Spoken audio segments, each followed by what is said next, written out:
Neste ano jubilar, onde comemoramos 150 anos de nascimento do fundador São João Calabria, queremos que seja o nosso próprio pai, Padre Calabria, através da exposição itinerante Terra e Sangue, a visitar todas as terras santas e abençoadas nas quais hoje se vive o carisma que, por meio dele, nos foi doado.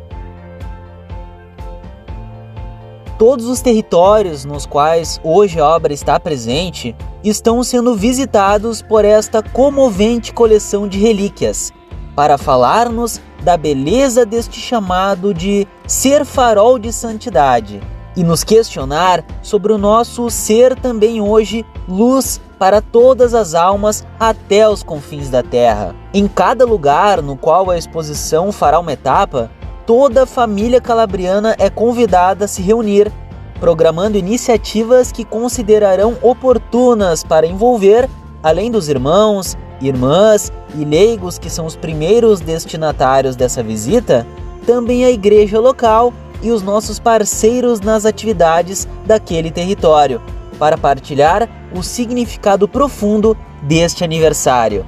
Os sapatos foram escolhidos como o primeiro passo da exposição itinerante. Não são sapatos especiais, são seus sapatos, sapatos normais, que ele usava no dia a dia na construção da obra de Deus. São símbolos muito fortes da vontade de ir longe, começando com a escolha de usá-los ou não. E Calabria com certeza sabia da importância de calçar os sapatos e ir à luta pelo sonho de Deus para a obra e para a vida das pessoas. E se esses sapatos pudessem falar, eles nos contariam da solicitude e grandeza com que foram usados por ele.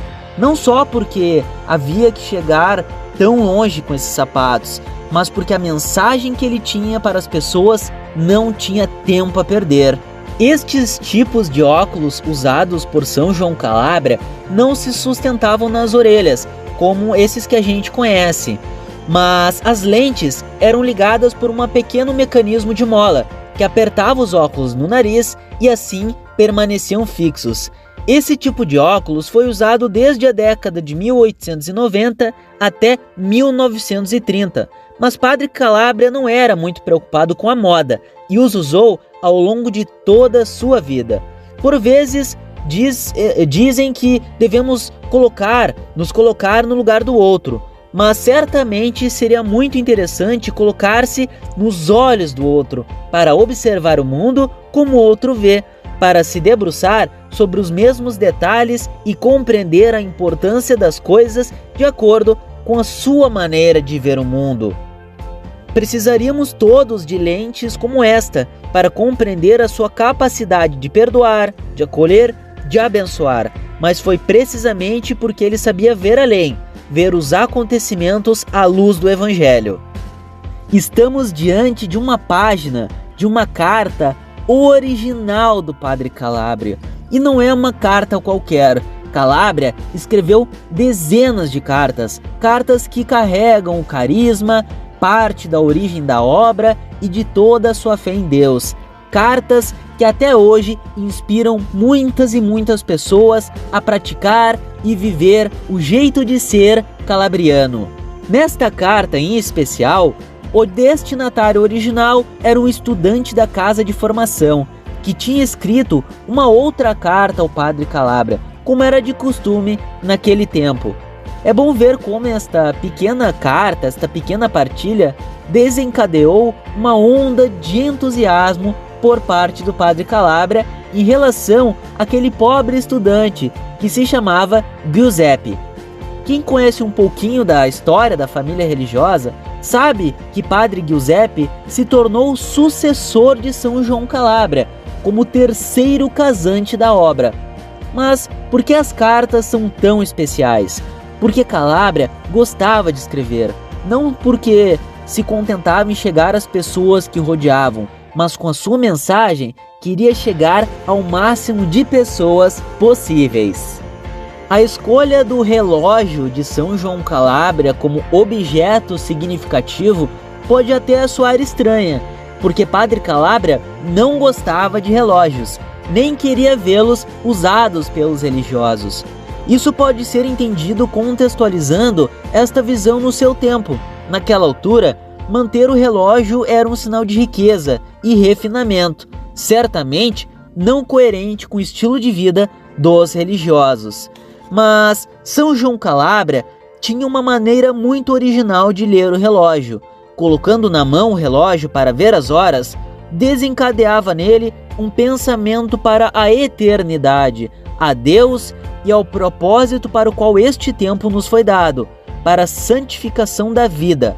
Se este relógio pudesse falar, com certeza, quantas vezes ouviu o Padre Calabria falar sobre o tempo, não só do futuro, mas do presente. Esta carteira está vazia.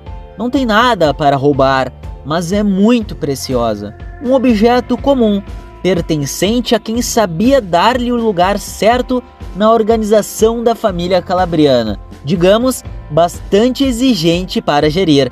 Não era estranho que a carteira de São João Calabria estivesse vazia, porque tudo o que chegava era imediatamente usado para as necessidades da casa. Tudo o que chegava era usado para louvar a providência, que nunca faltou ao necessário. Certamente, de todos os objetos, este é um dos mais faladores, porque viu tantos fatos concretos que falam do abandono na providência.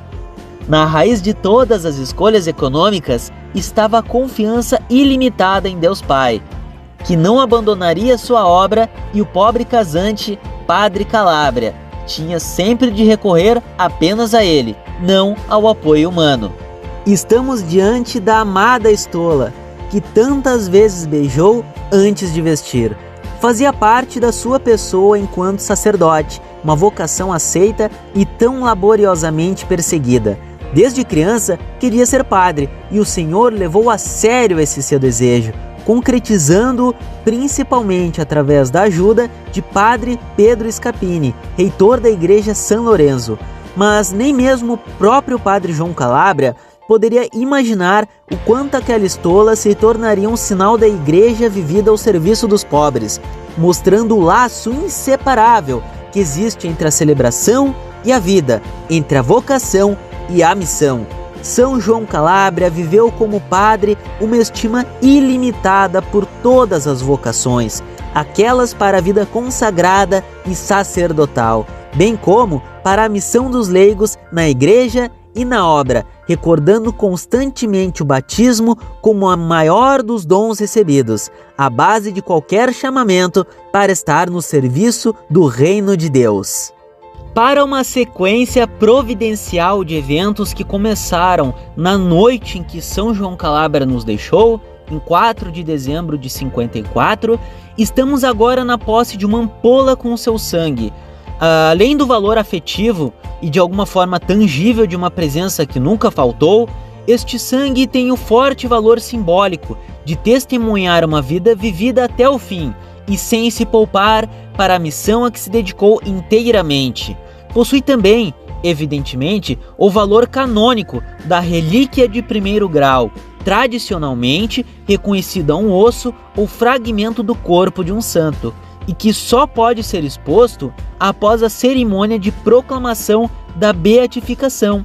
Para São João Calabria, isto aconteceu em 17 de abril de 1988, em Verona, e mais tarde, em 18 de abril de 1999, na Praça de São Pedro, foi feita a canonização, sempre pelo Papa João Paulo II. O sangue foi unido à terra de Verona, da sua amada Verona, tão amada pelo Senhor, e em particular a terra da casa-mãe de San Zeno em Monte, inserida na base do relicário em forma de farol, contendo a pequena ampola com o sangue.